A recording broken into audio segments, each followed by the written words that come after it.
CIA rilis dokumen rahasia tentang RI, Soekarno, dan Soeharto. 12 juta halaman dokumen Central Intelligence Agency CIA kini tak lagi berstatus rahasia. Bebas diakses publik, termasuk di dalamnya sejumlah informasi lawas tentang Indonesia. Sejumlah informasi yang ada di dalam dokumen-dokumen CIA berupa tanggapan, laporan, hasil kegiatan intelijen, juga isi artikel media. Namun, harus diingat, informasi-informasi itu masih harus dikonfirmasi kebenarannya. Salah satu informasi yang tersedia berjudul, CIA Role in Indonesia, yang ternyata adalah artikel Reuters bertanggal 25 Februari tahun 1965. Artikel tersebut mengabarkan bahwa Duta Besar Amerika Serikat kala itu, Howard P. Jones membantah bahwa pihak AS mendukung gerakan yang memusuhi Indonesia. Memo lain berisi artikel opini di media Daily News yang berjudul, Nasution Rates as Soekarno Heir, bahwa Jenderal Nasution mungkin akan jadi pewaris kekuasaan Soekarno. Memo lain yang berjudul, Assassination Attempt Presiden Soekarno, menceritakan tentang upaya pembunuhan Bung Karno di tengah peringatan Idul Adha di Istana Merdeka pada tanggal 14 Mei tahun 1962. Masih soal upaya pembunuhan sang proklamator, sebuah memo yang didapatkan CIA berisi kliping pemberitaan Reuters pada tanggal 6 September tahun 1965.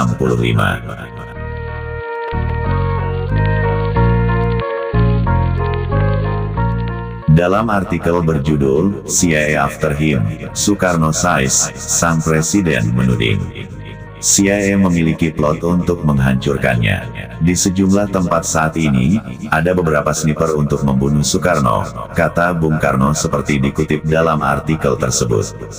Juga ada clipping berita berjudul, Court Told Soekarno Not In, 65 Kou, yang menceritakan bantahan Marsikal Omar Dhani soal spekulasi bahwa Presiden Soekarno ikut andil dalam kudeta tanggal 1 Oktober tahun 1965.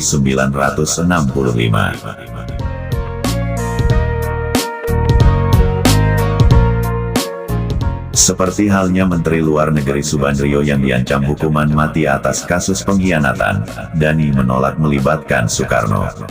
Aku bukan anak kecil yang menghindar dari tanggung jawab dengan melempar kesalahan pada orang lain, kata Dhani dalam artikel yang diterbitkan pada tanggal 7 Desember tahun 1966 itu. Sejumlah memo CIA juga membahas tentang Presiden kedua RI, Soeharto.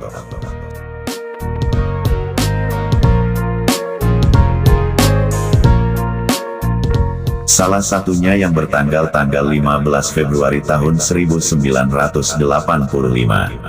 Hasil pengamatan intelijen yang diberi judul, Indonesia Soeharto, Losing the Magic menyebut, sejak September tahun 1984, sejumlah peristiwa pemboman dan pembakaran yang terjadi misalnya kerusuhan Tanjung Priok tanggal 12 September tahun 1984, pemboman bank dan toko milik WNI keturunan Tionghoa di Jakarta pada tanggal 4 Oktober tahun 1984, dan kebakaran Sarinah pada tanggal 22 Oktober tahun 1984 dianggap menurunkan legitimasi Pak Harto. Kejadian-kejadian itu memicu pertanyaan di kalangan mereka yang percaya mistis, apakah sang penguasa Orde Baru akan kehilangan mandat kekuasaan dari langit? Sementara dalam memo yang berjudul, Indonesia, Tightening the Screws, Soeharto's Growing Authoritarianism bertanggal 1 Juli tahun 1984, disebutkan bahwa Soeharto memulai periode 5 tahunan keempat dengan melakukan dua hal. Pertama, mempromosikan generasi muda untuk menduduki kepemimpinan militer, menggantikan mereka yang ikut bertempur dalam perjuangan 1945. Yang kedua, Soeharto mengubah partai pemerintah, Golkar menjadi lebih efektif. Laporan intelijen bertanggal 1 Desember tahun 1965 menyebut tentang dugaan situs peluncuran rudal di Jampang Kulon. Dalam laporan berjudul, Search for Missile Site, Jampang Kulon, Indonesia, menyajikan hasil pencarian di wilayah radius 25 mil laut di lokasi tersebut terhadap fasilitas peluncuran yang diduga digunakan untuk kepentingan militer dan eksperimental. Namun, tak ditemukan keberadaan fasilitas peluncuran yang dicari. Sengketa perbatasan Laut Malaysia dan Indonesia juga jadi perhatian Badan Intelijen AS. Kabel diplomatik Kedutaan Besar Amerika Serikat bertanggal 1 Mei tahun 1969 memuat laporan berjudul Indonesia-Malaysia Offshore Border Problem. Disebutkan, sumber Pertamina yang tak disebut namanya mengungkapkan, survei Konoko menguak ada struktur geologi raksasa yang diduga kuat adalah cadangan minyak di area yang kemungkinan menjadi lokasi yang disengketakan Indonesia dan Malaysia. Lokasinya antara Kepulauan Natuna dan Sarawak. Shell punya konsesi di sisi Sarawak namun diduga tak menyadari keberadaan tambang menguntungkan itu, demikian sebagian isi kabel diplomatik itu.